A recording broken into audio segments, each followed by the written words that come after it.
In this session, we're going to talk about your brain and intuition. Specifically, we're going to talk about left brain, right brain, how to hold yourself so you can get the most out of your intuition.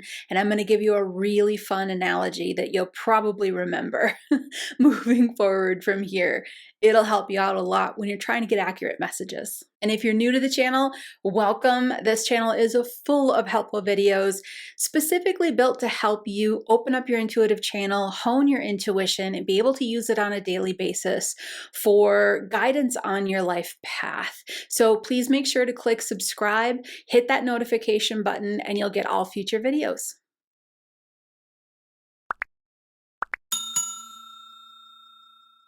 If you've been floating around the intuitive world, you've heard somebody at some point talk about left brain and right brain and how those two halves of your brain can affect your intuition.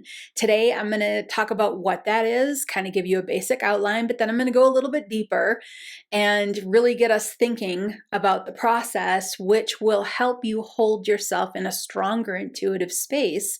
And then lastly, I'm going to give you an analogy that's going to pretty much turn into a tool that is going to help you to be able to hold yourself in the right space more often and get more detail and more information when you're tapping in intuitively. So let's start with left brain, right brain. Let's define it out of the gate. And because we don't want to hang out in this video for 3 hours, I'm going to define it relatively simply. I'm going to kind of get into the very basics of it because really that's all you need when it comes to applying it to the concept of intuition and getting intuitive messages. Now, left brain is very analytical.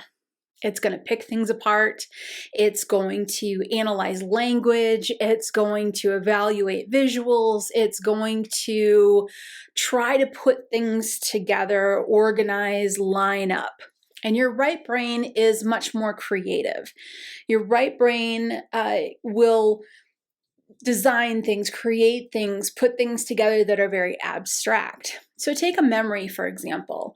A memory bubbles up and your brain is like processing through this memory. Your left brain is going to be remembering the words spoken, the things said, the direction, where you're at, the visual, like what color this is, why maybe it was that color.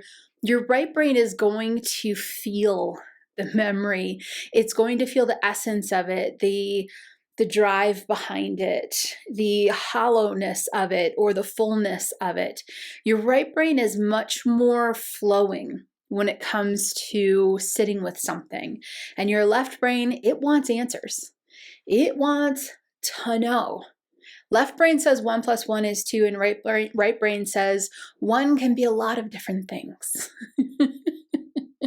Now, when it comes to intuition, let's see how this connects together. When it comes to intuition, when we're using a left brain, right brain concept, we want to stay in the feel of the right brain. We want to stay in that creative feel, that flowing feel. Why? 2 reasons. The first reason is very obvious. The second one, not so much. The first reason would be the left brain is going to analyze it. It's going to pull us out of that intuitive space. The left brain is going to stop us from receiving information, and it's going to put us into this state of trying to understand it, figure it out, organize it, etc., etc. Think of right brain as being pulled, left brain pushing. Right? Right brain allows you to be pulled in a direction where you can receive information that bubbles up that you're not expecting. Left brain needs to know what it's expecting, why it's expecting it, where it's going, and it's going to push its way through the energy. So if we talk about the energy of intuition and it connecting to right brain, left brain, mostly right brain, the energy of intuition is an existence in the space that is not in a material. Our intuition is fluid and moving, and it's not concrete. Intuition is not form. It is not solid. It is not, a molecule floating around creating a solid object. It is in between that space. It is that which we cannot see. Intuition and intuitive messages are like concepts that are so fluid that it's difficult for them to line up, right? This is why intuition could be very hard, because at first we get little signs, symbols, we feel something, hear something, see something. And I've talked about this in the past in these series, is that we see them as little breadcrumbs. That's the best way to describe it. You get a little bit of information, you get another little bit of information, and eventually those breadcrumbs start to line up closer and closer, and they come faster and faster with more practice. And then we can start to really understand what our intuition is explaining to us. But it's not like intuition just hands you a piece of paper and says, read this and you'll understand it all.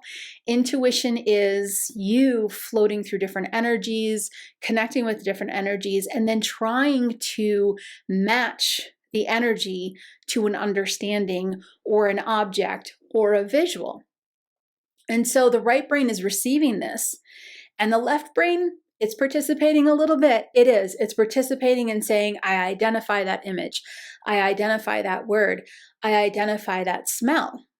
The trick is when the right brain receives this energy and hands it over to the left brain for a moment to say, please identify what's coming through.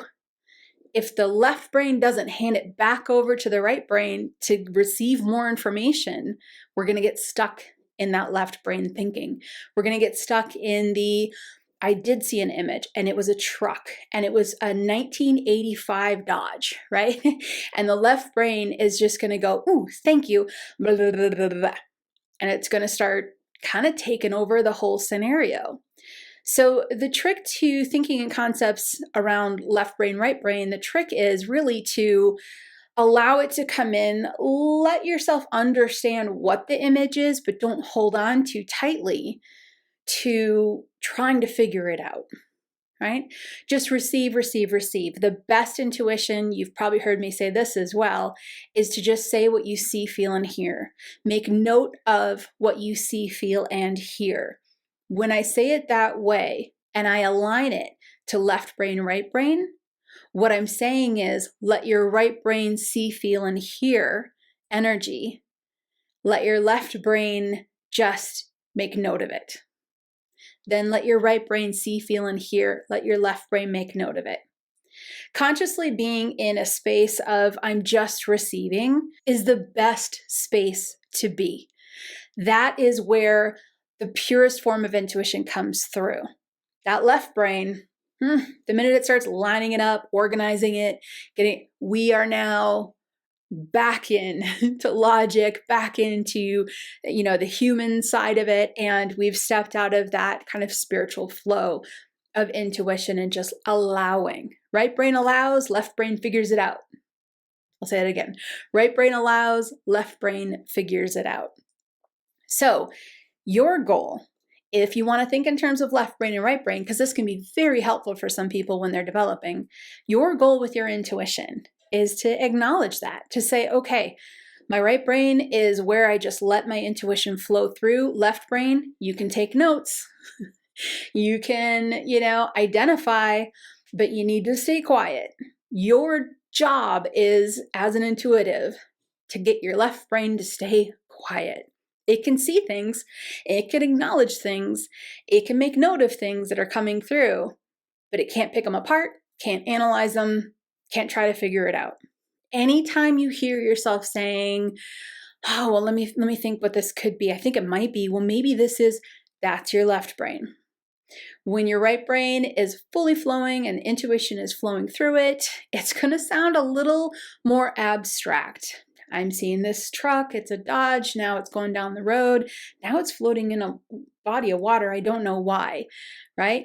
The best intuition, there's many moments where we say, when I don't know why. And then somebody says to me, but Bo, I'm using my intuition, so I can figure out why. Listen to that sentence. So I can figure out why. That's your left brain. That's your left brain, wants to figure it out. So I'm not saying don't figure it out. I'm saying give yourself space to allow the messages to come through.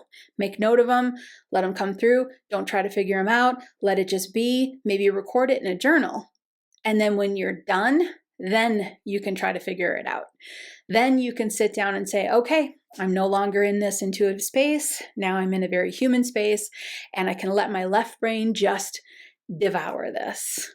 Okay, Here is your analogy that's going to turn into a tool, right, for you to use, because this is going to be a visual that a lot of my students are like, I still think of this visual all the time when I'm getting in my own way, because we have to remember, it is really valuable to sit and allow our intuition to flow. It's really valuable to figure out how to hold ourselves in the best space for our intuition to give us messages and for us to receive, but it's even more valuable to catch ourselves when we fall out of that intuitive space.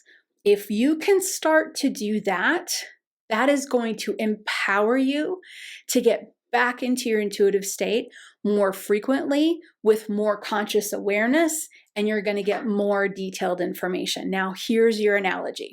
The left brain is a dog. The right brain is the mail carrier.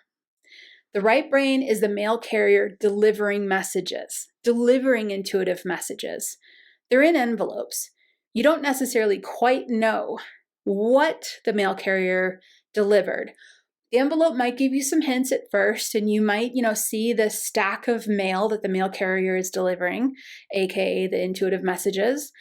And on the surface, it kind of, okay, yeah. You just say what you see, feel, and hear, right? Mail carrier delivers the messages. And then that left brain, the dog, naturally wants to try to bite the mail carrier.